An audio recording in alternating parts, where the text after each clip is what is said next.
Hi, let us start a new course on electrical measurements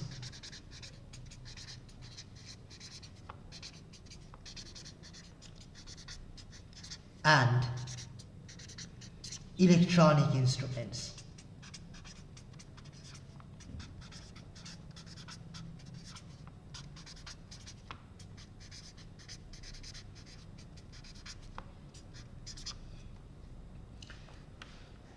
We might be using a lot of measuring devices, ammeter, voltmeter, wattmeter, energy meters, etc. in our lab, starting from our first year in engineering. But we may or may not know how they are actually working, what they are made up of, what is there inside those devices. We would like to learn in this course. We might have already some idea about those devices from our high school physics, and we'll learn a lot more about them.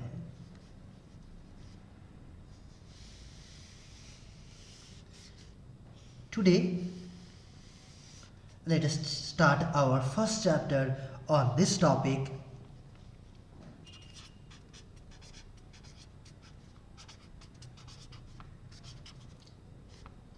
in which we will study classical electromechanical instruments.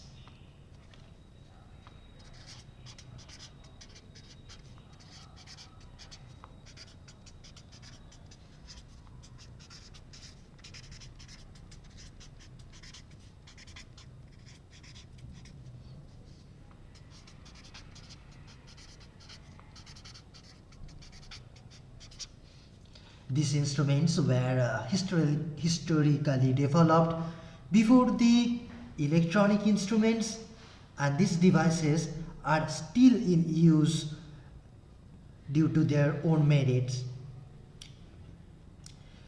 Let us start with one such instrument which we might have already seen in school, which is made up of a magnet, a U-shaped magnet like this maybe.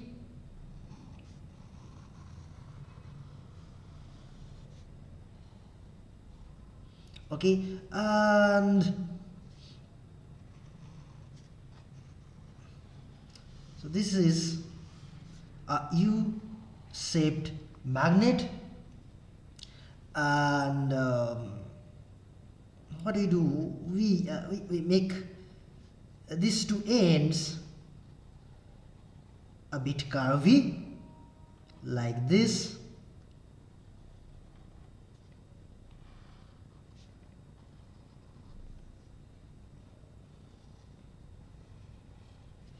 Okay, so this is the 3D view.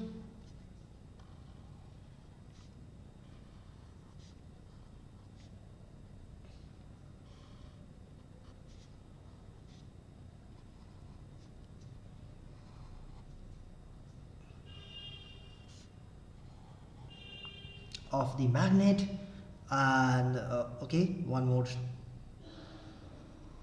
rectification. Yeah, now it looks fine. And so this one side should be North Pole, another side should be South Pole. Let me just assume this is the North Pole, this is the South Pole. So what will happen? Flux lines will come out from the North Pole and enter the South Pole like this. What we will do, we will put a small piece of cylinder, so a piece of cylinder which looks like, of course, like a cylinder. This we will put here, this we will put here like this.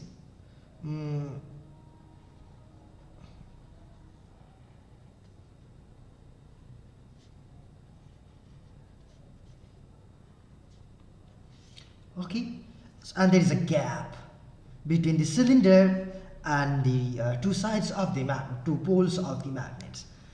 And then what we do, we just put a coil which looks like this. Mm, so I first need a frame to wound the coil. Let this be a frame, a rectangular frame. Okay, so this is a rectangular frame, and on top of it I will wound my coil. So here it goes. The copper comes, the wire comes, then it goes to the left, down, right, up, comes back, left, down, right, up, left, down, right, up. So it's twisted, it's wrapped wound around this frame, and then finally this is the other end of the coil. Now what I do, I take this rectangular coil wound on this frame, red color frame, drawn in red color, and I put it over this cylindrical structure. So that will now look like this.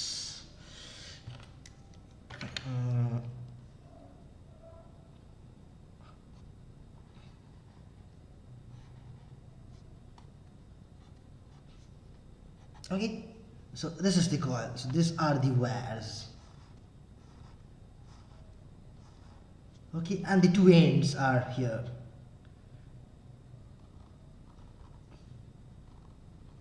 Let this be one end, let this be other end. Current comes in through one wire, circulates around the coil, and then goes out. Okay, so this is an arrangement. This is this core between these two poles, and this is the coil. Okay, okay, good. So this is set up, and let me look at this setup from the top. Okay, from the top. This is a 3D view. Let me just make my diagram a bit simpler and let me draw the top view. Okay, so the top view will be very simple. It will be just two poles.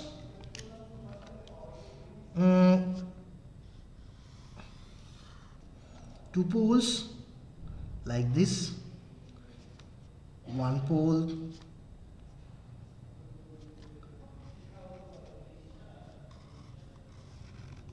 okay, it goes like this. The other pole, other side of the magnet, is like this, and it's carved like U-shape maybe. Okay, so this is how it looks like from the top, and then in these two poles I have this cylinder. Okay, and this cylinder I must mention is made up of a magnetic material, iron for example. Okay, so this is a magnetic material which will allow the flux to pass like this. Okay, like this, then this, and this. If this is north, this is south, then all the lines goes from left to right. See that the flux lines are radial.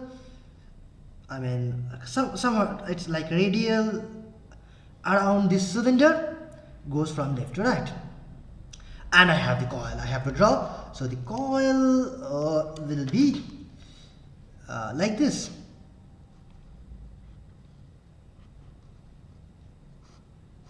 So this is a 2D diagram much easier to draw but than a 3D diagram. But actually, if I don't draw the another view in engineering, I mean, one projection is not a complete information. So let me also draw the front view as seen from here, okay, or as seen from here. That will be very simple. That will be just these two poles. Between them I have this cylinder, okay, and surrounding this I have the coil. So this is my coil, okay. It goes like this, one turn, after that two turn completed, maybe three turn, and so many turns, and then the two ends are out, okay. And the flux lines in this view are from left to right, horizontal, parallel, equidistant, like this. This is north, this is south, so arrows are from left to right, okay. And now let us analyze what will happen if I allow some current to flow through this.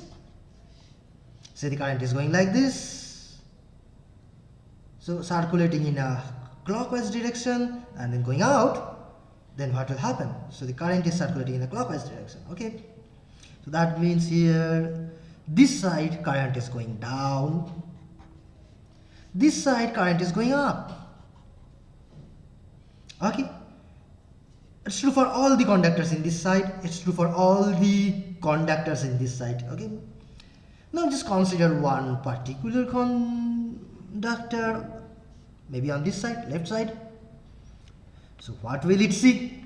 It sees that there is a field from left to right and current flowing perpendicular to that field. So this coil will experience a force, and the direction of the force will be given by Fleming's left hand rule, so that there will be electromagnetic force. So let us try to apply Fleming's left hand rule.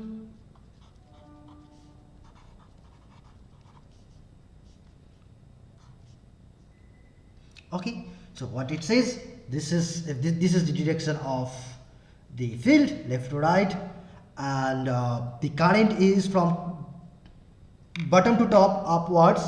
So this should be the current, this is current, this is field, and now my thumb, which you cannot see because the thumb is going downwards under my hand, so that means the thumb is pointing inwards, okay, pointing inwards towards the perpendicular to this page. So that will be the direction of the force acting on these conductors. If you see in this diagram, that means the force on this side of the conductor will be inwards like this, okay. Now let's apply the same rule on the right side of this coil, Fleming's left hand rule. See, this is the direction of flux, left to right, current. Now it's easy to position my hand going from top to bottom, and my thumb is upwards, okay, perpendicular to the page and coming out towards us from the page, okay. That's the direction of the force acting on this side of the coil. Here in this view, top view, it's coming towards us. This is the direction of the force. So you see that there are two forces in opposite directions producing a torque or a moment trying to turn this coil in a clockwise direction, okay. So this is the direction of the torque, okay, great. Now, so what will happen? This coil will turn, okay, cool. Now the next question is, how much will it turn? It will turn 90 degree, okay, almost. And it will turn 90 degree, and after that, if it comes here, okay, if it ever comes here, then these two sides will be almost outside of this magnetic field, and then there will be possibly no force, or even if there is any force, that will not produce any torque. Why? Let's see. Let us.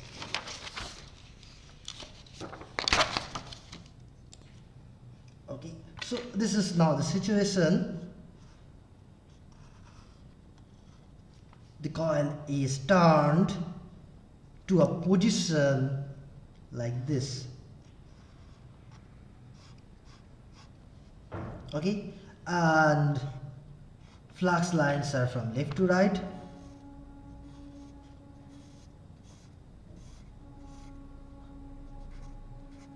Okay, so this is the north, this is the south side. Okay, and now let's apply the Fleming's law once again. Let's analyze what will happen to this side of the conductor. Okay, this side of the conductor, let me go back, is basically this side. This has turned like this and has come here. So this side is now here, and in this side the current is in the upwards direction. So here in this view the current is in upwards direction, up like this towards the pen. So now let me apply Fleming's left hand rule. This is the field, current is upwards, and then the thumb is this way. Okay, so the force is in this direction. Apply the same rule here. Field is still in the same direction, but current is now in the other way. Current is in the other way, so the force is also in the opposite direction here. But these two forces are in the same, along the same line of action. They will not produce any torque. It will only try to tear apart this coil, which will not happen, but it will not turn. So that coil will turn 90 degree, and at this position it will stay happily. No more torque acting on it. So what it says? It says if there is any current through this coil, the coil will turn by 90 degree and will stay there. Yeah, due to inertia it may overshoot. In that case it may oscillate or something, but if it ever settles down, it will settle down to a position like this. Okay, so from here it will turn here, it may oscillate, but finally it will settle down like this, and then it's happy. No matter whatever is the value of current, you give 1 unit current, then also it comes here, 2 unit current, there also it comes here, it always comes here, irrespective of the value of the current. So this device therefore can be used to check only if there is a current flowing through this conductor, this coil, but this cannot tell us the magnitude of the current. Okay, now we will make one more small modification in our arrangement, which is as follows. We will just suppose this is the axis, okay, of the coil. Let there be an axis of the coil, mechanical axis. Okay, so it's also here.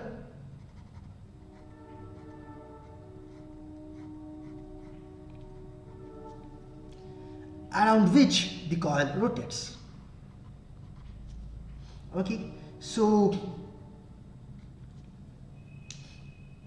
what I will do here, I will connect a spring. So here, let me, for clarity, make it longer, and here at this point I will connect a spring, spiral spring. Okay, and the other end I will join it to the to a box, housing the entire arrangement. I mean some rigid thing I'll attach to that. So the spring is here. Okay, I can have another spring here. And now what happens? If this coil turns, then the spring the spring gets twisted.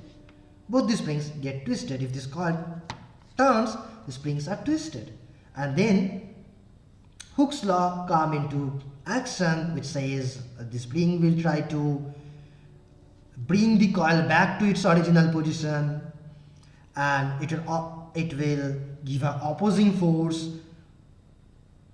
opposing the motion or turning of this coil. Okay, and this opposing force is proportional to the amount of the turning. That's what we know from Hooke's law. So let me just write that that from Hooke's law,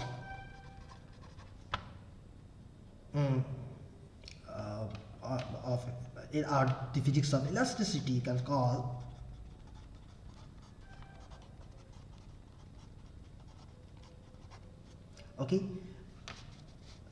opposing torque, that we call it T opposing, is proportional to K times theta, where theta is the amount of turning, or let me call it the amount of deflection, how much it turns, amount of angle of deflection.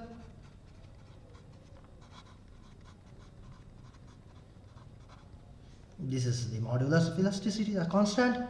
Okay, now what will happen? The coil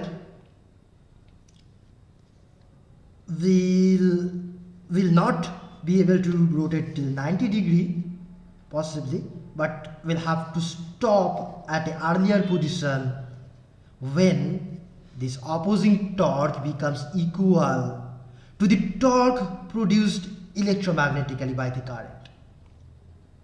Okay, so what will happen?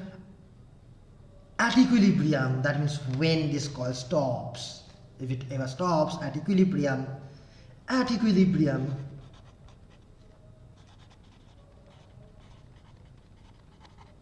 okay, electromagnetic torque TEM, let me call it TEM, will be equal to T opposing the torque opposing the motion of the coil given by the spring. So this will be equal to K theta. Okay, and this TEM, this depends on the current. Okay, more the current is, more will be this torque intuitively. Okay, and so what will happen? It will come to a position or a value of theta which is given by TEM, which is a function of the current flowing through the coil divided by K.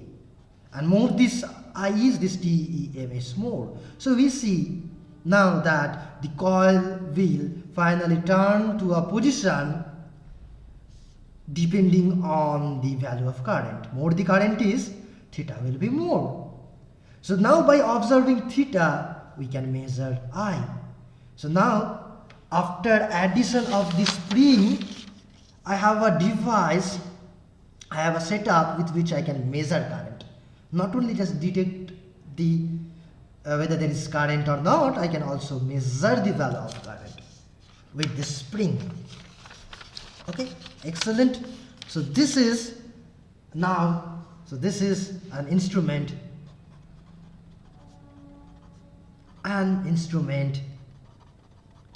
that can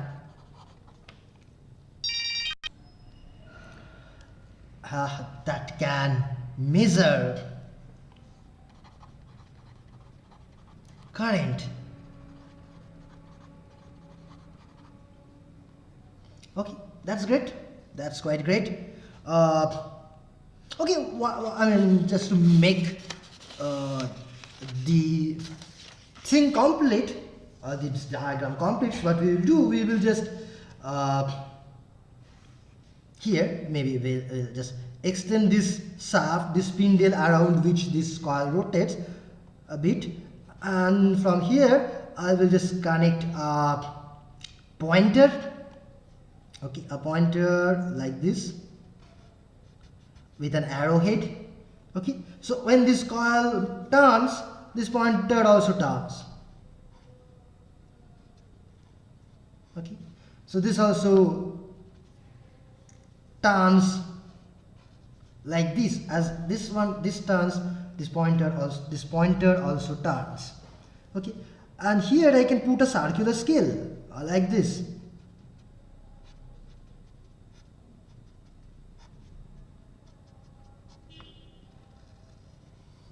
Okay, and then I can mark the scale with some suitable values, proper values, that okay, that this is maybe this is somewhere 0 ampere no current, somewhere maybe 1 ampere, somewhere 2 ampere, etc.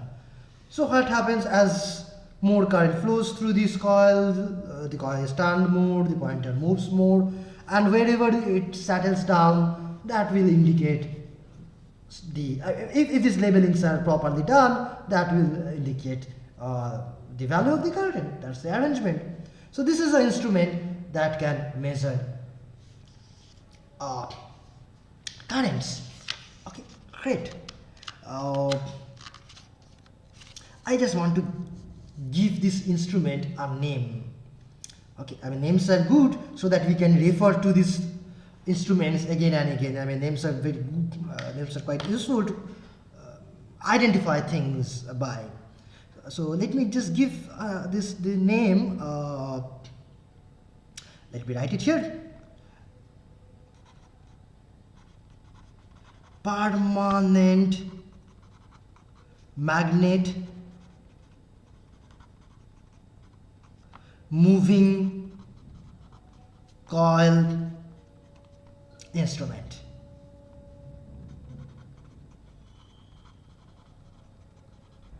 Okay, in short we will call it PMMC, permanent magnet moving coil. The name is quite justified because this setup is made up of a permanent magnet, this U-shaped thing, and there is a coil that can move, so there is a moving coil. So these are the main two components, a permanent magnet and a moving coil. So this is our proper name, I suppose, permanent magnet moving coil instrument. Okay.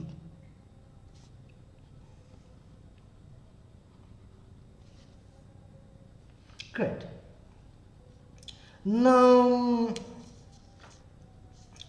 okay, next interesting thing that we will do is we'll find out the relationship between the amount of current that flows through this coil and the angle of deflection of this pointer or this coil, which are same. Okay, so that if we know the relationship between this deflection angle and this current, by observing the deflection angle we can readily tell how much is the current flowing through this coil. Okay, so next topic here should be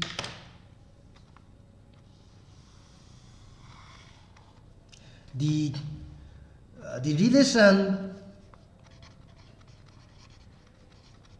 between the current in the coil and the angle of deflection.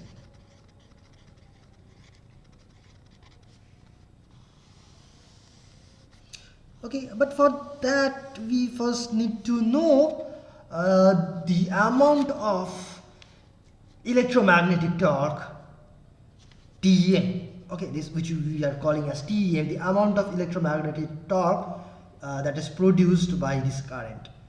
We know that TEM is a function of I, but we need to know how this torque depends on the current I. Okay. Cool. So let's do that. Okay, so let's find out the, let me write the torque equation.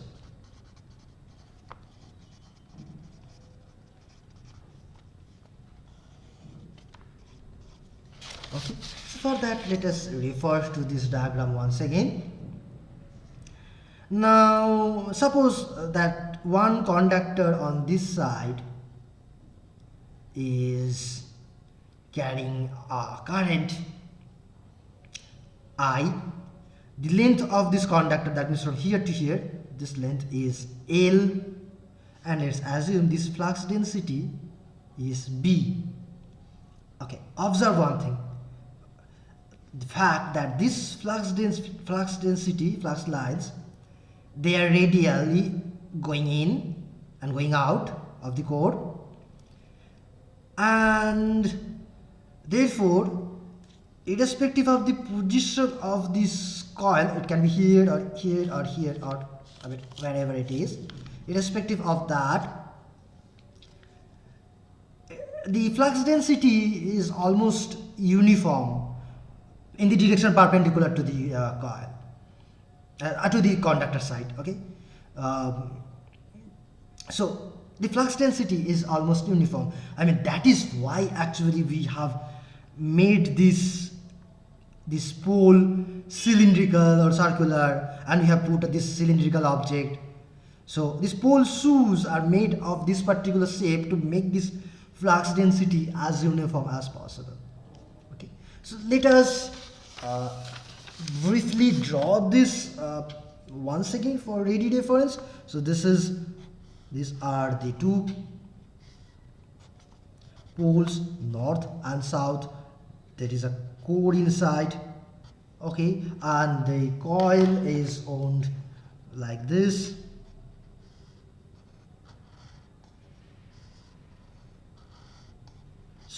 Some number of turns, and then it goes out. Okay, and and the flux lines are this, like this. Okay, make an assumption, as we said, that flux density is uniform. Okay, and so we can use a symbol for this. Let us call it B, which is a constant. The amount of flux or flux density is B. From left to right, let this current be I. Okay, current is equal to I, which flows like this, circulates and goes out. And this length, so from here to here, this is L, the length of this coil. Coil length equal to L. So if so, now let's consider one particular one particular conductor here. So how much force will it experience? Physics tells us the amount of force that it will experience, that is given by, so let me write, force on one conductor is equal to, given as, if I call it F, B I N L, product of B I and L. It's quite intuitive, proportional to the strength of this magnetic field B, proportional to I, more the current is, so more will be the force. And if I have longer conductor, so you can think, if I have the length doubled, that means basically some force is acting on this part and same force is acting on this part, so the total amount of force will be doubled. So basically the force is proportional to the length. So this is intuitive, BI proportional to the flux density, current and the length. This is for one conductor. Okay, now how much will be the torque produced by this force Okay, let's look at the top view of this diagram.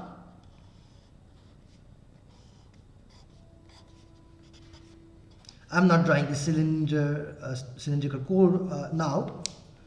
So this is the coil. On this side, due to one conductor, there is a force. In which direction? Apply the left hand rule once again. It's upwards like this. Okay, so the torque due to this, and this is F, will be F multiplied by this distance, the radius of the coil, R. Okay, so the torque due to one conductor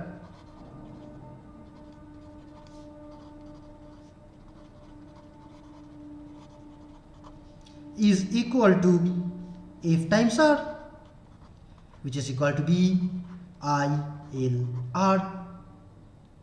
Now, how much will be the total torque? So all these conductors are giving some torque. So if N is the number of turns,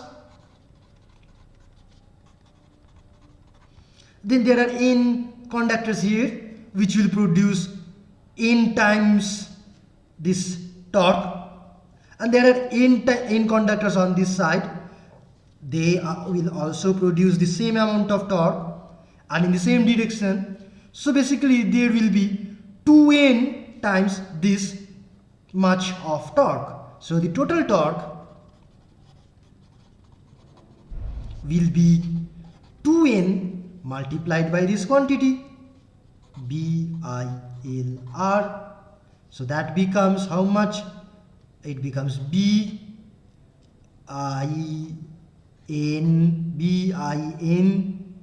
and then I have L and 2R. Okay, now L and 2R. So this is L and this is 2R, the diameter of the coil. The product of these two is basically the area of the coil, this area.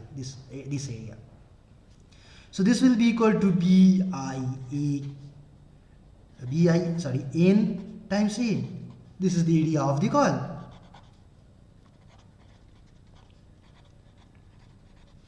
Or I can write it as B, just reorganizing AN times I. Okay, so you see that these three are constants.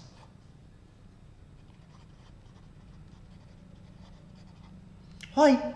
Well, because the number of turns cannot change once the instrument is manufactured. Area of the coil cannot change itself. A is a constant, and B, flux density, will remain constant unless the instrument is degrading. So all are constants. So this three together is a constant. So we see that the total torque, let me call it TEM, as I was already calling it. TEM is some constant times I. So we have seen that for this instrument, this PMMC instrument, TEM, electromagnetic torque, is equal to, given by BANI. BAN is a constant. We often use the symbol G times I, and this G is called the galvanometer constant after the famous scientist Galvani. And so this is the amount of torque that will try to turn the coil, and this is proportional to the current flowing through the coil. And then we have seen that at equilibrium,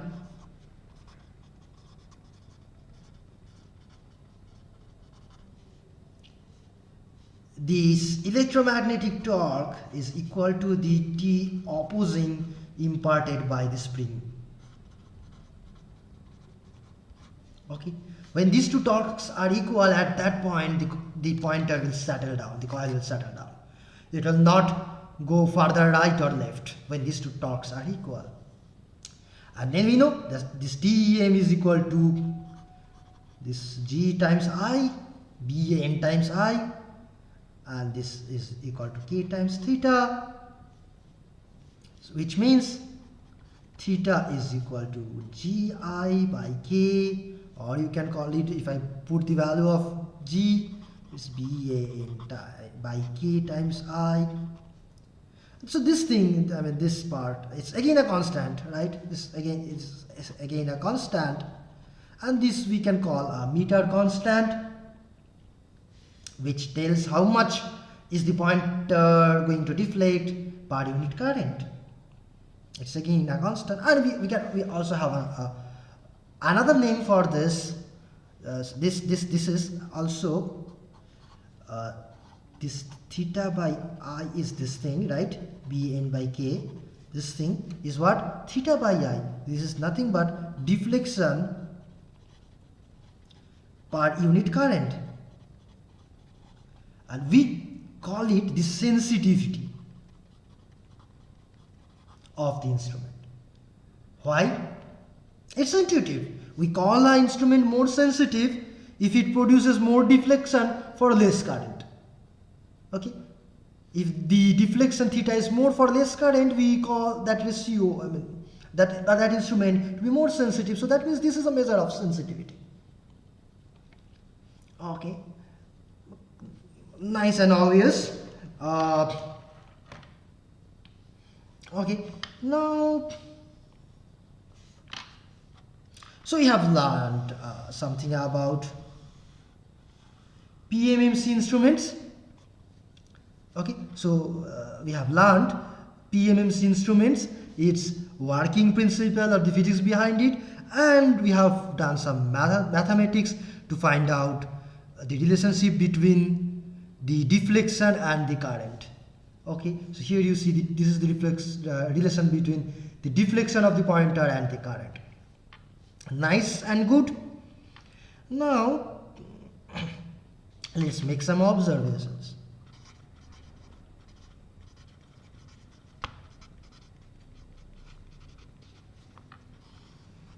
Observation number 1, see that theta is proportional to I. What does this imply? This implies that the scale of the meter will be linear. Scale is linear. What does that mean? It means if this is the scale along which the pointer is moving, okay, so this is how the meter looks like, and this pointer moves left or right depending on the current. And here you see, if this point is 0 ampere, if this point is 1 ampere, then at the same distance I will have 2 ampere, at the same distance I will have 3 ampere, and again at the same distance I will have 4 ampere, and so on. So this gap between 0 and 1, 1 and 2, 2 and 3, 3 and 4 all are same. This is just because of this. Theta is proportional to I, so the scale is linear. So it's nice. These devices are easier to manufacture, easier to read. Yeah, okay, nice thing, nice, quite nice. Second observation is that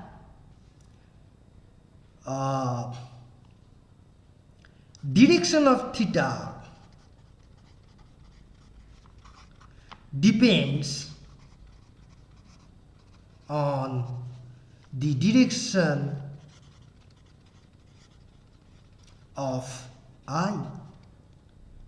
So if in the coil, if this is my coil,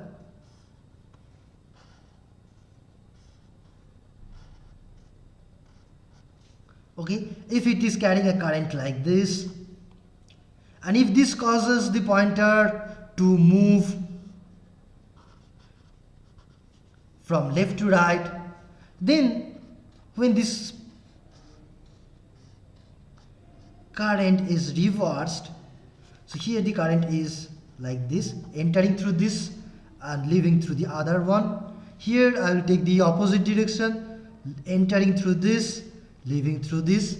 So here in this case current goes like this, here in this case it goes like this, opposite direction.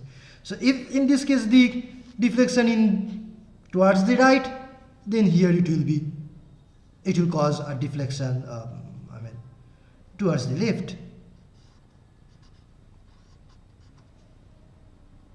Or vice versa. If this causes a deflection towards the left, this will cause the deflection towards the right. This is quite obvious. If you just look at this setup, if the current direction is reverse, definitely the flux is still in the same direction, B is in the same direction. So if current is in the opposite direction, force will be in the opposite direction. So the electromagnetic torque will be in the opposite direction, and it will rotate in the opposite direction. So that's quite obvious. So this means, okay, now what can happen? Now the possibility is that if my instrument is like this, that the scale is like this. On the left side I have 0 on the extreme left, so the pointer is here when no current is flowing, and if any current is flowing in a proper direction, it can go like this, but it cannot go further left. We can have a stopper. This is a stopper. Okay, it can go only towards the right, so 0, 1, 2, etc. In this case, if current is flowing in the proper direction, the pointer will move. But if the current is flowing in the opposite direction, the pointer cannot move. It will get stuck by the stopper. It will show no reading. However, what I can do, I can just make slight modification of this same instrument so that the pointer is normally here when there is no current flowing through at all. Okay, so this is the 0 current or 0 current position, and then if positive current flows, this goes towards the right. If negative current, that means current in the opposite direction, it goes towards the left. So I can, in this case, I can measure either positive or negative current, but if this is 0, if this is 1, this is 1.5, this is -1, this is -1.5. okay, so but essentially if everything else is common, similar, then I can measure only the same range, either 0 to 3 or -1.5 to 3. So I can and often instruments have flexibility so that you can convert from this setup to this setup, or this setup to this setup, if you want to measure bidirectional current or unidirectional current, depending on that. Okay, so this is the observation. Direction of theta depends on the direction of the current. Now the obvious question is, what will happen if I is AC, if the current is an alternating current? That means the direction of current is changing from like this to like this in a regular interval, from one direction to the other, then other to one to other, likewise. Then what will happen? What happens then? And the answer actually is as follows.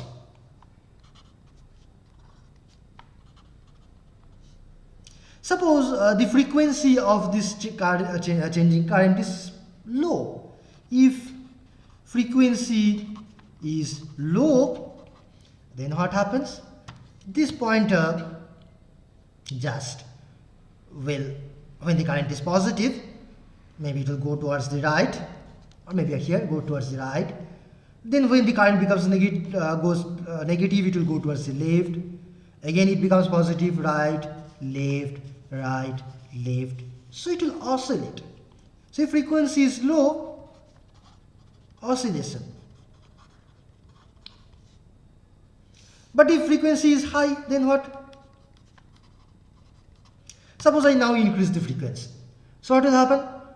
This will move faster, left right left right left right left right left right, but what will happen, due to inertia it is not allowed to move as much as it was moving earlier, so it will move with a smaller amplitude. So it will move actually like left right left right left right left right left right left right faster but with a smaller amplitude. Now if I increase the frequency more, what can happen? It will move faster, left right left right left right left right, but with even smaller amplitude. More frequency, it will only vibrate, it will just vibrate. And even more frequency, the vibration will become invisible, you cannot even see the vibration. And then the pointer will stay steadily at some position. Okay, so pointer stays at some position. Now the question is which position? Okay, which position?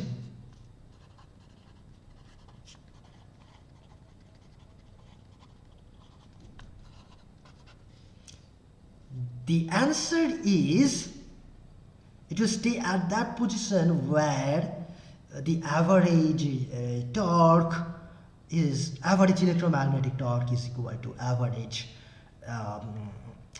opposing torque or spring torque. Okay, so answer is where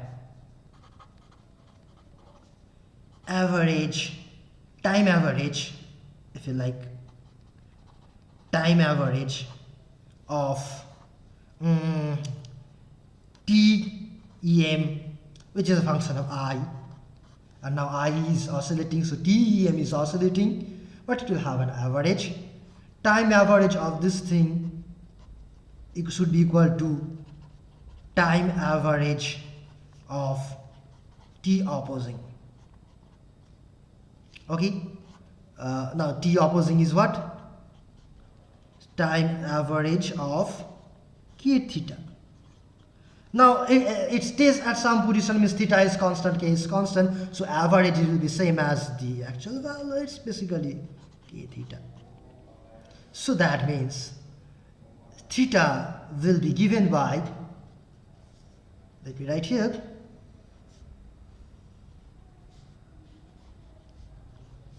theta will be this time average of electromagnetic torque,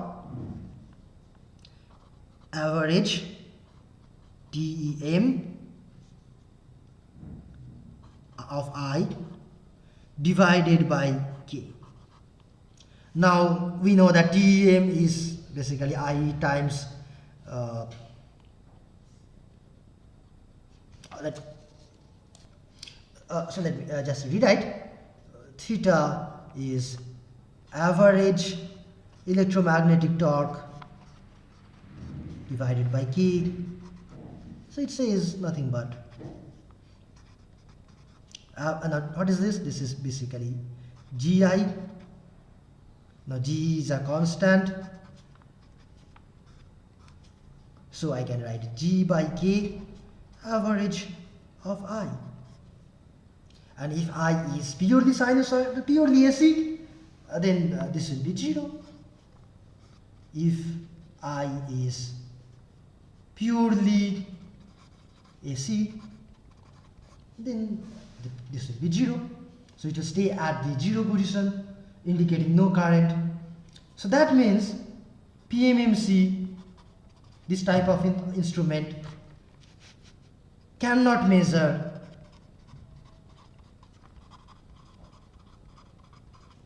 what? AC current.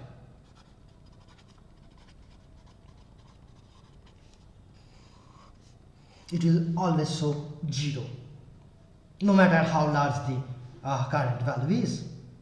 The pointer will always stay at 0, and there is a risk that if the current is really large, you do not see any deflection, but the coil may get damaged. Okay.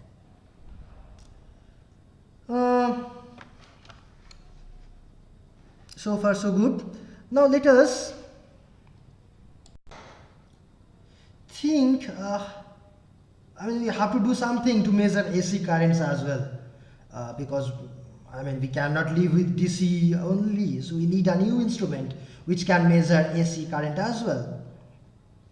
And therefore we are going to study a new instrument, a new type of instrument, which we will call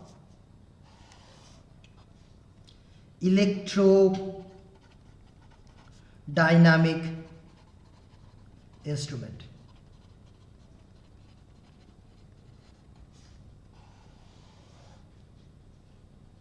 How does it look like? It is actually very similar to PMMC instruments. Let me just drop. First, let me just recall the PMMC instruments. PMMC has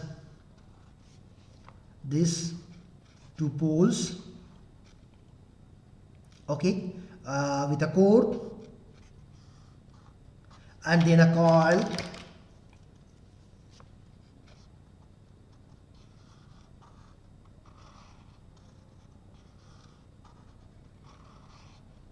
So this is PMMC, okay. This may be north, south, and these are permanent magnets.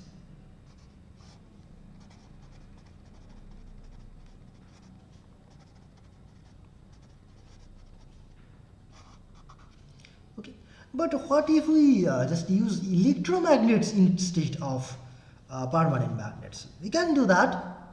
It's not a big deal. I mean, just make some modification.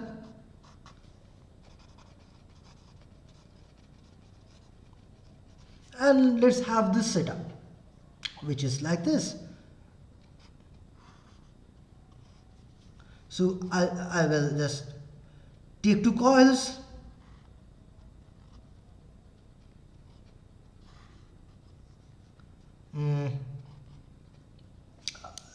let me just use a color, different color. So this is a coil, okay, and then here again let me take a coil,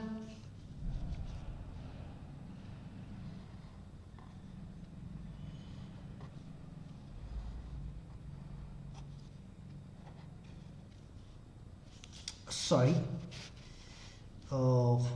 yeah, so basically I have taken just two coils on two maybe magnetic materials. So this carries current like this, and this carries current like this.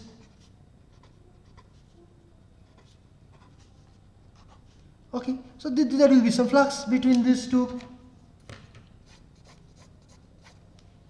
right, left to right, and now I can have the core here, and I can have also this coil as before.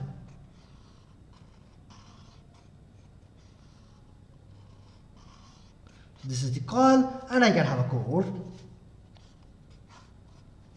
This will still work, right? So if there is any current through this coil, it's still in the magnetic field, it will still produce deflection. So this will still work. This will also work in the same way as this. This is actually an electrodynamic instrument. Not quite correct, because normally we do not use these cores in electrodynamic instruments. So we just have only the one more modification. We will remove these cores, these iron cores, all these iron cores. So we will be left with only these two coils without any cores.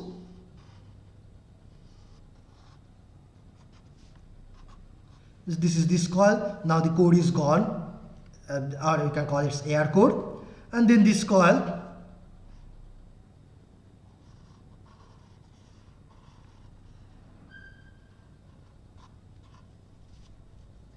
the core is gone. So I have two coils, and I actually can connect these two in series, so that same current can flow. So I do this.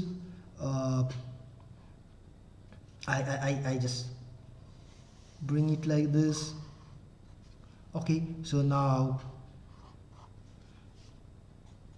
okay, so same amount of current is flowing through these two coils. This will produce the magnetic field, and I can have the other coil here without this cylindrical core. I can think that everything is air core now. This will still work.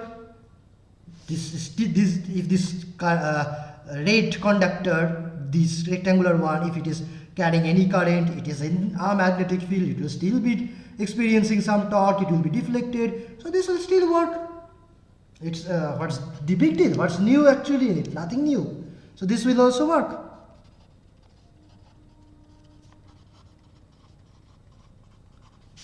And this is called the electrodynamic instrument. This is an electrodynamic instrument.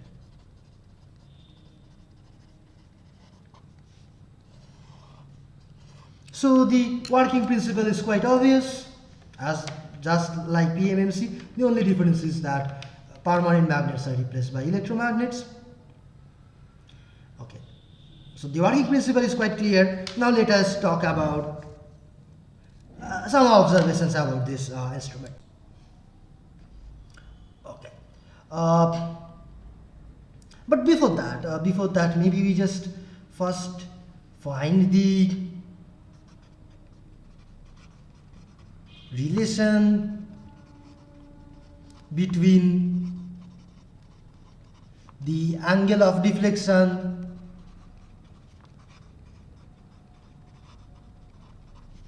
and the current.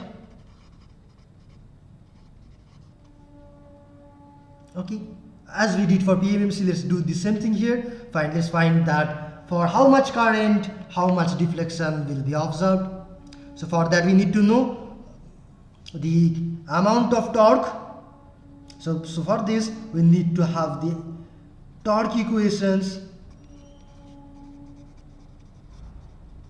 or the amount of electromagnetic torque generated by some flowing current. So let's talk about this. In PMMC, we saw that TEM is just this, right? Now, what's the modification in electrodynamic instruments? It's very simply that we have only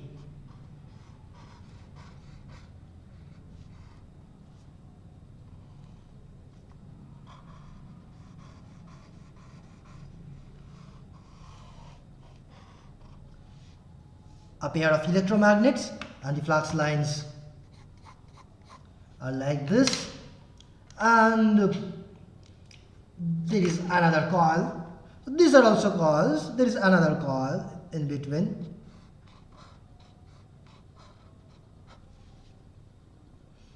and okay, now so there are two currents. One current flows through this, another current flows through this. Let me just to distinguish these two, let me just call this current as IM and this current here as IF.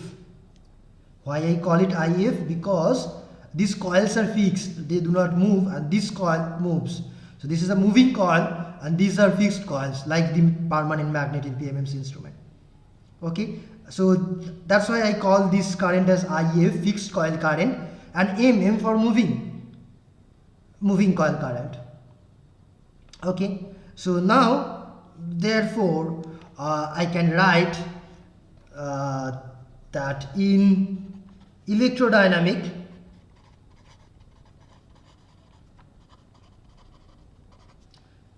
TEM will be what? BANIM should be. Okay, intuitively, not very precisely, but okay. This flux BAN, area of this coil, number of turns of this coil, not this coil, number of turns of this coil, area of this coil, moving coil, okay, times the moving coil current, IM. Okay, now if so, now what we know, that this B is produced by this current. So this B is actually proportional to this B, where B is proportional to IF. So I can therefore write that TEM will be something like this, some constant, call it C1 times IF, if this is C1 IF, times ANIM. Okay, so this is equal to C1 AN, all constants, times IM IF. Okay, so all these are constants. Let me just call all this together as TEM is equal to some constant C times IM IF. Okay, now this is the torque equation. Now what I can do, I mean, instead of having a separate supply for this current, I mean, why not I just pass the same current through both the coils? I can do it, right? What's the harm in that? So I can connect both coils in series, implying IM is equal to IF, implying TEM is equal to CIM square, where IM is the unknown current.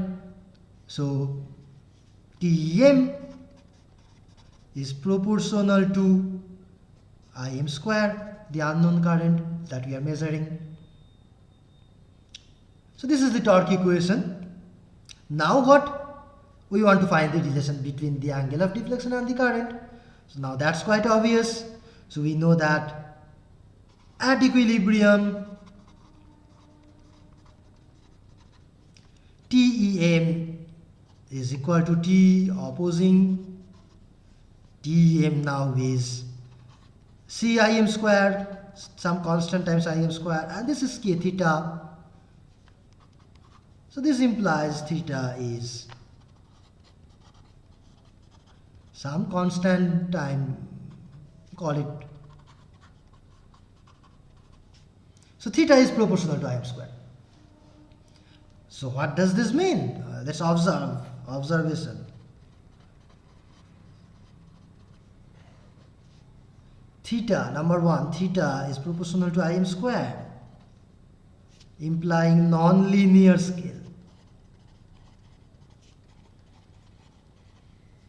What does this mean? This means if this is the scale on which the pointer is moving, if this is a 0 position, okay, and if the pointer moves this much for 1 ampere, okay, if this is 1 ampere, this will move quite a large amount for 2 amperes. If this is some 1 unit angle, for 2 ampere it will go 4 units. 3 ampere will be quite further, maybe this is just 2.5. So this will be non-linear. What else? Observation number 2. This TEM is proportional to IM square, or theta is also proportional to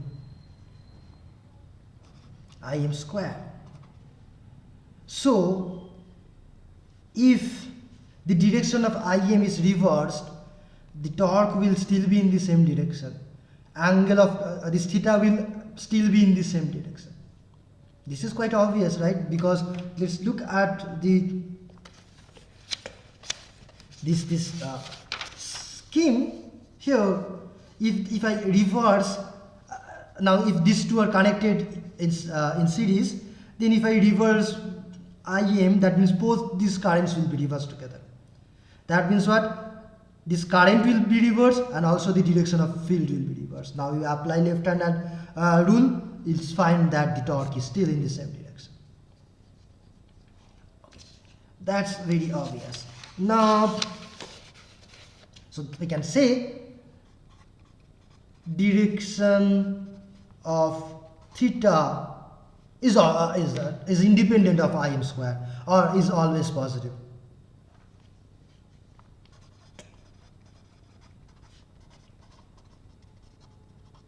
I mean, it moves only in one direction, better to say.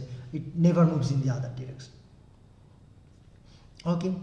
Now to the obvious question is, what will happen if this current Im is AC?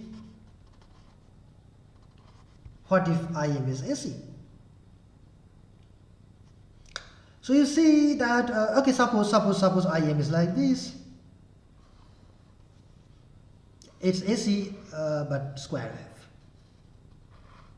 with same positive and negative amplitude. Okay, so then what will happen? In this region, theta will be proportional to this value, torque will be proportional to this square of this value, theta will be proportional to the square of this value. In this region, again torque and theta will be proportional to the square of this. So which is same as this. So torque will be constant always. Torque will be, this is Im, this is time, now this axis is TEM, will be constant. So there is a constant torque acting on the coil, right? So the average torque will also be same as this, and therefore the deflection angle will also be a constant. Theta will also be a constant. Now what if this current,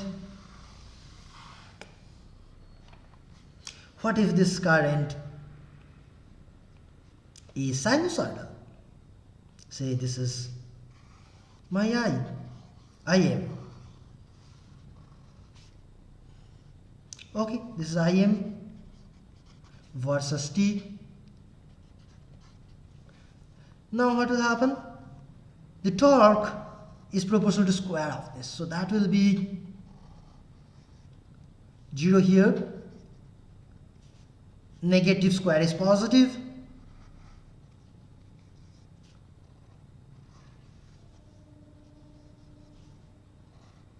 like this. So it's always positive or 0 or positive. This is torque.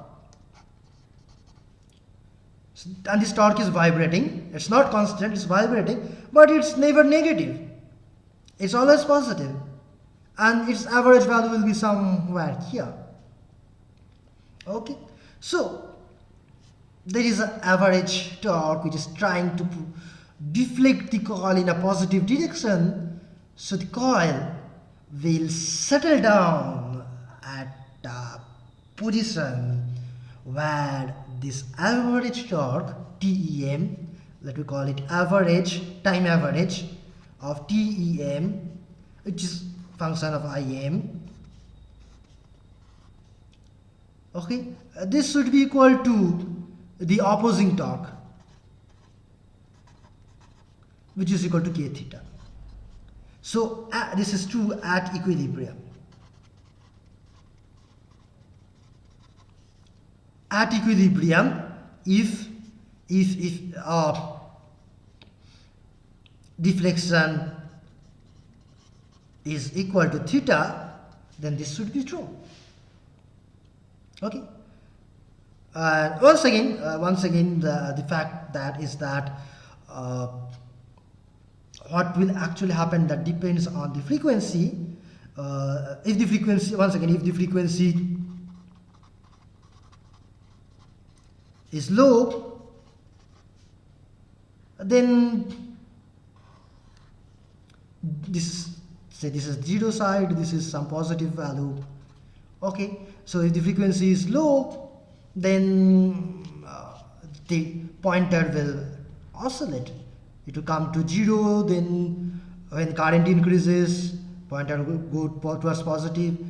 Current decreases, it will come to 0. Then current becomes negative, but deflection is in the positive direction. Current becomes 0, like this. So it will oscillate.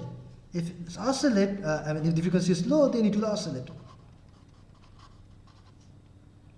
If the frequency is very low, it is very low, like plus 0, minus 0, plus 0. If it is so slow, then the pointer oscillates. If frequency is high, once again the same story. The pointer will oscillate, but with a smaller amplitude now, and faster but with smaller amplitude. If the frequency increases, it will just vibrate and stay at a equilibrium position, where the average torque on it, electromagnetic torque, average electromagnetic torque is same as the average opposing torque. Or in other words, net torque, resultant torque average is 0. So this is equivalent to this. This statement is equivalent to saying that average of net torque is equal to 0. So this is where it will settle down. Okay. So what we can write? Let me just write this thing once again, that average of TEM, which is function of Im, moving coil current, is equal to k theta. So theta, this implies theta is equal to this 1 over k times average of TEM Im. And now we have seen that TEM is some constant times Im squared. So we can write 1 over k as it is average over some constant times Im squared. So this then will be equal to, let's take all these constants. So this is constant, we can take outside.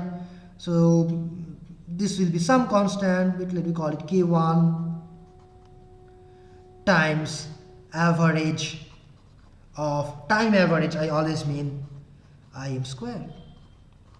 So theta will be proportional to average, time average of Im squared, if this is AC. Okay, good. One more thing. Let me just rewrite. Theta is equal to some constant times average of Im squared.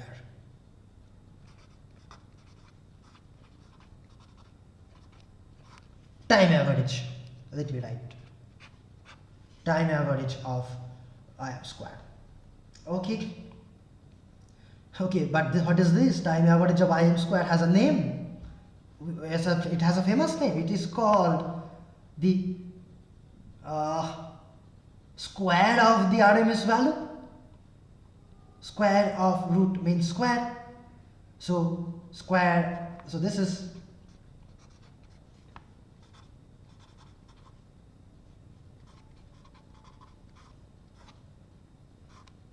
isn't it?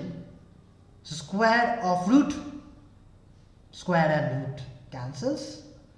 So it's basically mean square, average square, mean of Im squared. So theta will be Im squared. As simple as that. Okay. So that means this device will indicate RMS value. So electrodynamic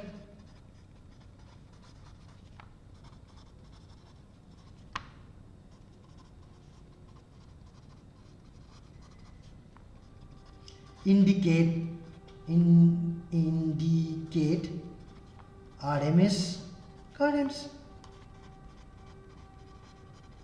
A square of RMS currents. And then we can take a square root of that. Fine, no problem. Okay. Uh, let's stop this video here. We will continue in our next lecture, class, whatever you call it.